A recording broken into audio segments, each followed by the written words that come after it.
Hey, how are you doing today? I'm okay, how are you? I'm not too bad.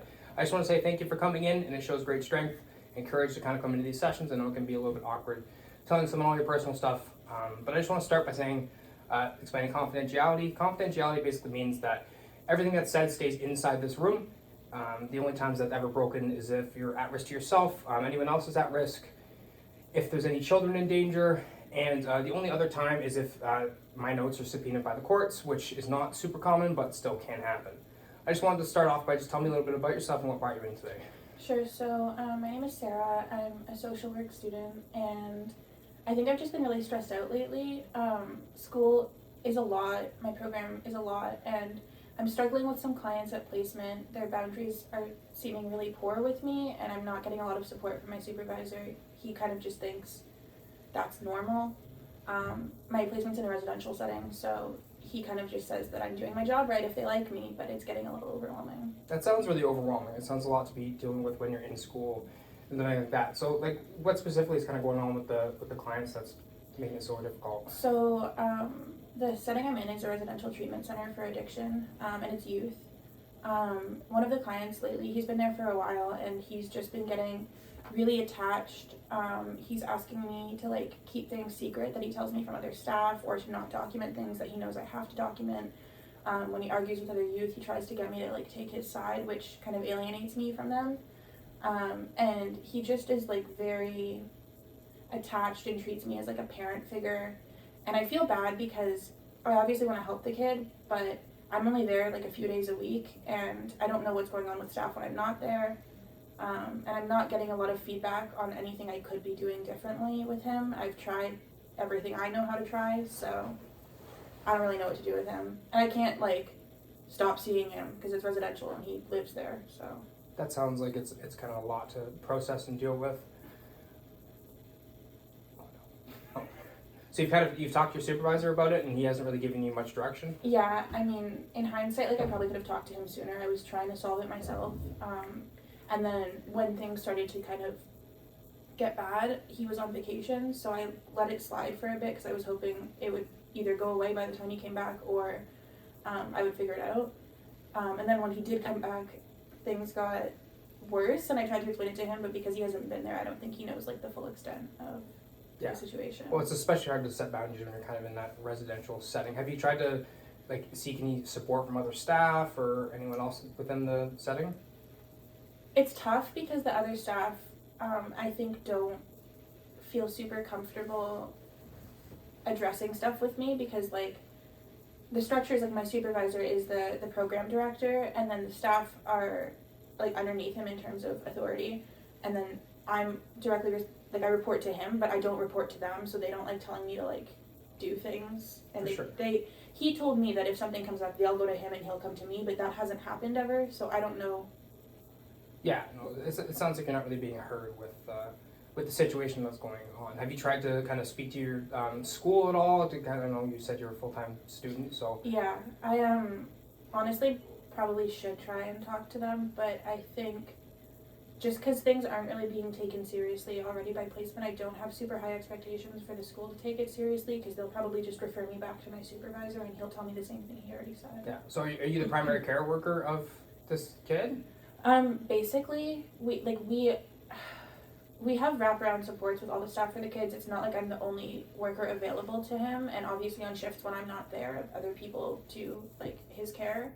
But I'm responsible for like his treatment planning and coordinating with his family and like planning his release date and all of that kind of thing. So I would say kind of. Have you kind of looked into seeing if that could be delegated to somebody else to kind of take that, kind of put some boundaries in there? I've thought about that. The issue is, he's only about a month from his release date right now, so it kind of doesn't make sense to switch his primary worker right when he's about to leave, especially because I've been working with his family and have like the plan already set up. And the other issue is all the other staff are already responsible for other kids, so I'd essentially be doubling their caseload, which isn't super fair to them. Yeah, for sure. Well, do you think that it's possible that you could kind of swap off of, like they could take one of your cases and you could take one of their cases to kind of lessen the load on both of you guys and kind of get that situation sorted out? I could try that. I think it kind of depends on the kids too, because obviously if they have a client who's got a good relationship with them and doesn't know me super well or isn't in the place to switch, like I don't want that to affect the other kids either. Yeah, for sure. I think more so I'm just looking to see how I can stop taking it home with me, because I know I'm not in any kind of trouble or anything at work and nothing bad has happened, but it's hard to like release all of that and go home and stop worrying about what's happening on days I'm not there, and that's the part I'm having issues with. Yeah, for sure. And sometimes rapport building can be a little bit difficult. So especially with kids in that kind of setting, I can imagine it's not an easy thing, especially going to a new client and trying to build up the rapport again. And yeah, it's stressful. You said that you're taking it home a lot of the time. Like, what's that look like for you? I just find when I get home, especially on days that I have placement, I'm still thinking about stuff that's going on there, and I'm not able to kind of focus on stuff in my personal life because I'm stressing about like treatment planning and what to do with this kid and if I should talk to my supervisor and whatever. And I think the fact that I'm a student and not an employee, and I know that I'm getting evaluated on this stuff kind of adds another layer to it, because I want to do what's right for the kid and help him, but I also want to make sure that I'm being evaluated well and that it's not negatively affecting my performance. So it's just getting really complicated, and I'm struggling to like stop thinking about it when I leave placement. Yeah, well, how often are you at placement? It seems like you're there quite a bit. I'm supposed to be there like 7 or 8 hours a day for 3 days a week, but in reality I'm there like closer to 10 to 12 hours those days. That sounds like a lot of time, especially on top of school and being unpaid. And without getting, it doesn't really let you have the time to do your self-care. Have you ever thought about putting in a boundary to be there for 7 to 8 hours a day? It sounds like you're super committed to it, but it sounds like you're suffering because of how committed you are. Yeah, I mean, it's definitely something I want to work on. I've been trying to be a little lenient with them because they are understaffed right now, and a couple of their full-time employees just quit to go to other jobs recently, and they're still looking to fill those positions. So I understand that it is most likely like a temporary thing, and a lot of the time it's not them asking me to stay late, it's like I offer because no one else is able to come in, and I don't want the kids to be alone. So I don't want to make it sound like they're doing something wrong. I think it's my issue, but... Well, it sounds like you're taking a lot of the responsibility on, especially being, just to quote, like being a placement student. It sounds like you're taking a lot of the stresses of the organization onto you, which sounds like it's really draining. What kind of stuff do you do for self-care when you're not at work? Sleep. What about weekends and stuff like that? Do you kind of go out with friends or I was in relax? a phase where I was going out a lot for a while with my friends, but I don't think it was really helping. I love them, but they drink a lot and things get out of hand pretty fast with them, so I've been trying to cut back on that because by the end of the weekend I just end up feeling more tired than I was when I started it. But because they still like to do that stuff, it kind of just means I haven't really done anything social in a while, so. That's fair. Do you find it hard not being able to go and be social, and like that's kind of the focus of a lot of your friend group?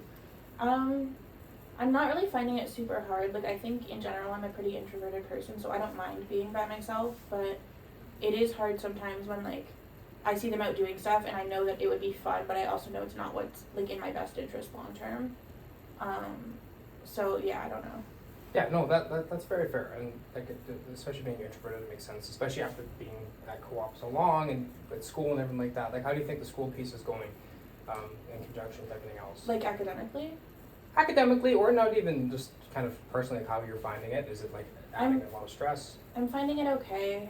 I like the other people in my program. I was worried about that when I started because I'd heard things from people who did it before that it wasn't great, but I'm really liking the other students. I feel like sometimes the school isn't super understanding of the demands that are put on students, which can be stressful, and I know like a lot of other people feel that way too.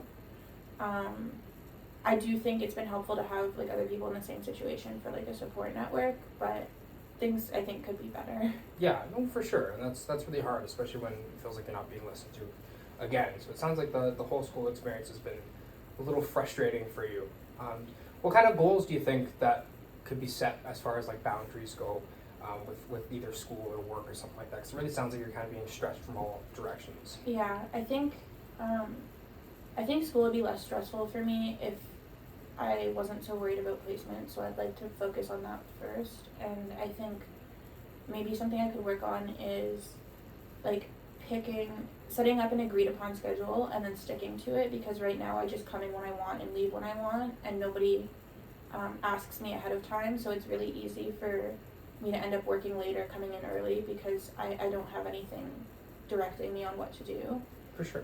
So maybe like working with my supervisor to create a specific plan for that would be good. Yeah, for sure. And what do you think that like involving the school on top of that would be a good idea, just to kind of get people to advocate for you in your corner? Because it sounds like your supervisor, like when you go to him with things, it sounds like he's not quite listening as well. I think he's trying to listen, and I don't really want to get the school involved just yet because I think it can be resolved. The issue I think I'm having is that a lot of the education and stuff that happens at school is related to like very small, like micro cases, and it doesn't necessarily apply to a residential setting. Like the boundaries are different, the relationships are different, so a lot of the advice I get from like profs and people at school isn't necessarily relevant to what I'm doing. For sure. Yeah, that makes sense. And again, that's a lot of stress on top of your plate with everything going on. It sounds like every single system is kind of clashing. So I think that's kind of a good goal, to see if you can kind of set some boundaries there, and maybe attempt to set some boundaries with that client that's kind of been a little overbearing and kind of attached to you. Yeah. So do you think that like talking to some coworkers to see if you could switch that cases off? I know he only leaves in a month, but still, if you're close to kind of burning out and super stressed, it may not be a bad idea to kind of Yeah, I might not jump straight to switching clients, but I might see if I can get someone to kind of like do a buddy system sort of thing, or reverse shadow or something, just to have somewhere else for that energy to get directed. That's an awesome idea. That's awesome. Is there anything else that you kind of wanted to cover in today's session? I think that's it.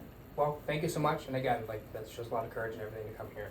And I really appreciate it. And I hope that over the next week, your issues kind of work them out. You can set those boundaries and get those goals. Okay, Thanks. thank you. Have a good day. Bye. I hated